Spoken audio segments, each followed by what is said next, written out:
For today, as I started thinking about which kind of video to push out for the beginning of this week and the incoming patch 11.0.7, I kind of realized that for the past few days, the past maybe couple of weeks, we have been a bit harsh towards Blizzard. We have pushed out quite a few complaints here and there. We have had the complaints about how difficult it is to catch up your alt characters or your fresh new characters, considering how far behind you are in your crest acquisition. You are, hundreds of crests behind without any catch-up mechanism in sight. We have complained about the current state of tanks in Mythic Plus especially, and how they are disincentivized to actually engage in the content. We also had an entire video singling out the evil that is the deplete system that actively hurts the players' engagement in Mythic Plus. We have had some complaints about 11.0.7 and the incoming release of the new small island with its new ring coming out, since the ring itself for now is going to be quite weak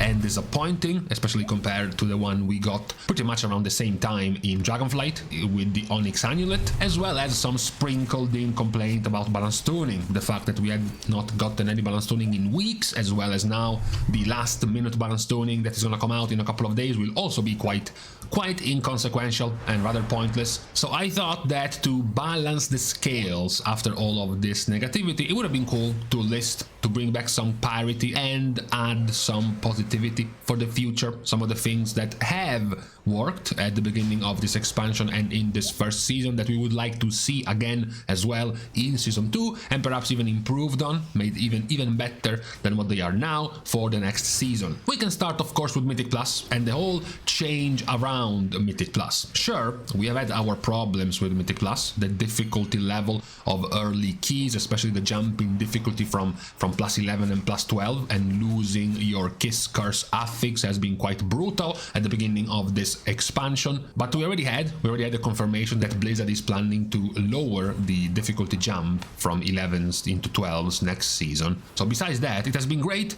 to not really have particularly dead weeks entirely based on how annoying each affix was going to be or which affix combination was going to be in Mythic Plus, now that we have equalized the affixes in this season of Mythic Plus. That was a great addition, even bringing back the Kiss Curse affix, even bringing back an affix that gives you a whole bunch of stats. This expansion we have gotten pretty much all of them: crit, verse, haste, mastery. It was definitely a good addition that we would like to see continue in the next season of this expansion. What we also want to see continue this time around when it comes to the raid instead has been the addition of practically the catch-up mechanism for power in the raid, the Sever Strand system, giving you a stacking buff of damage and healing. At this point, I think this week is up to 11% more damage and healing, meant to practically soft nerf the raid as we go through the weeks, without having to need to manually nerf excessively the bosses each time. Basically, they get nerfed by a couple of percentages every couple of weeks because of the more damage and more healing that you will be doing. Yes, of course, some bosses ended up being still overtuned and they have to be nerfed anyways. Most of the time, this has to do though with complex mechanics, which wouldn't really be solved by simply doing more damage or doing more healing, which is what we get from the buff. So you still got the last bosses being nerfed anyways, but it was still a pretty good addition we would still like to see in the next raid. Talking about the raid, I think we can also praise the balancing of the raid, even though, sure, there has been some divide on this take. The fact that now you have 4 early bosses that pretty much turn into loot piñatas, they do have the benefit of allowing players that don't particularly want to get into mythic raiding and don't particularly want to commit to several nights, maybe 2 or 3 or 4, maybe even 5 nights raiding. And now with this level of difficulty, the first 4, meaning 2 vault slots, for example, of mid-track items from the raid become much more obtainable even by players not particularly into mythic raiding. The first 4 bosses are basically paggable right now, and they have been for quite a while, with a very heavy, back-end, back-loaded kind of difficulty where all of the 4 last bosses were 100 plus, almost 150 plus pulls each. It is definitely a positive for the non-mythic raider part of the community, because if you made, even from the second boss, if you made them some even just 30 to 40 pull kind of bosses, they would have not been paggable for several weeks. They would have had to be nerfed multiple times before those would have been approachable by pags, meaning even less gear available outside side of players who do get into mythic raiding. So perhaps specifically for this season, because of how much scarce the myth track items have been, allowing the first early bosses to be much more doable even by pugs, even by lower level mythic raiders, has been a positive. Another positive outside of both activities, at the very least in its intention, has been the delve system, right? The new soloable, you can still do it in groups, but still soloable addition to the game.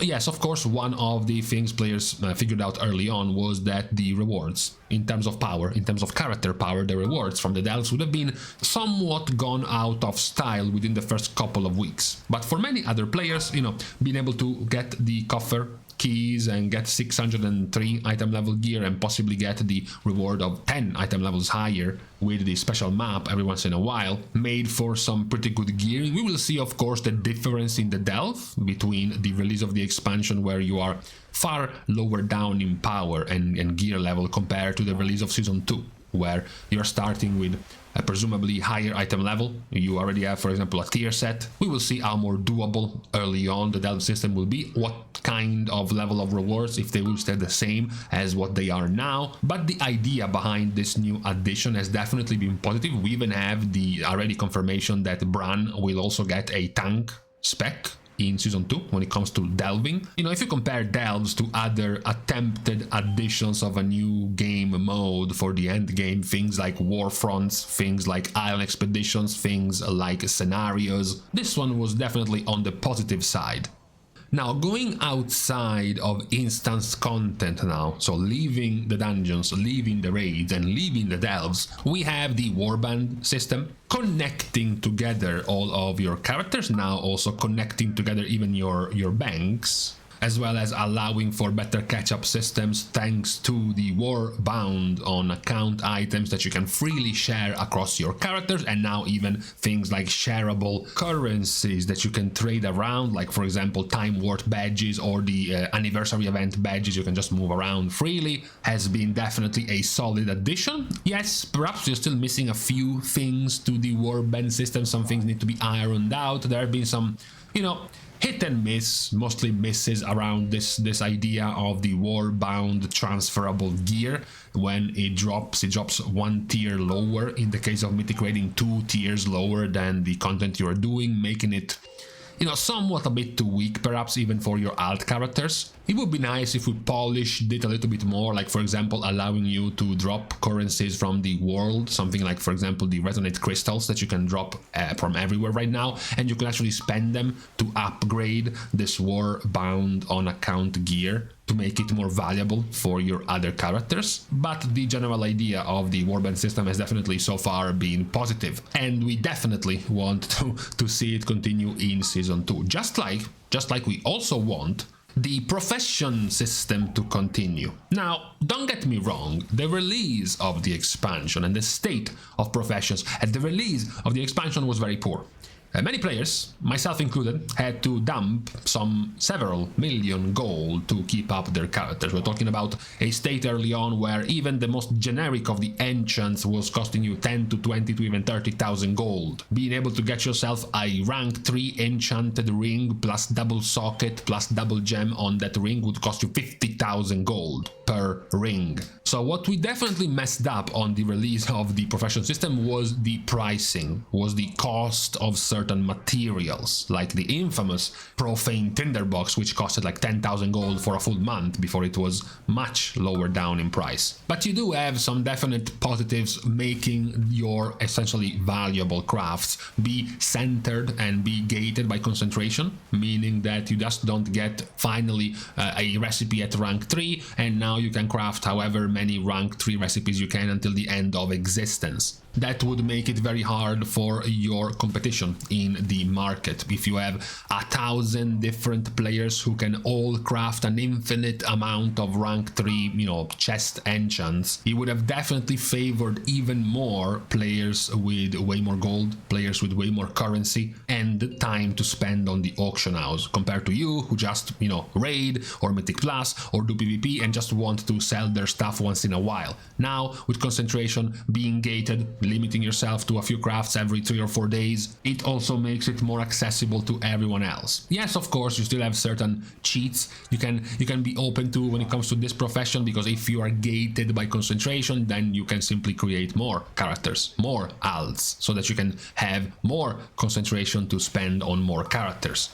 The last of the praises comes in, very closely as a praise. We had the elections and the praise won over the complaint at like a 51% to 49. Kind of very close fight, which was the hero talent system. We went through quite the roller coaster of changes for many specs who ended up playing one or the other hero talent throughout this season. We have seen rogues, shamans, we have seen hunters, we have seen mages or warlocks switch around, either Stormbringer into Farseer or back to Stormbringer. We have seen maging going Spellslinger, going to Frostfire, back to Spellslinger. We have seen hunters between Pack Leader and Dark Ranger. We have seen quite a few bouncing back and forth between different hero talents. And what squeaks the hero talent system barely into the praise category is the fact that it has been another tuning knob that Blizzard can use without necessarily impacting directly the entire spec, but rather just a very small portion of the spec, the hero talents, and also the fact that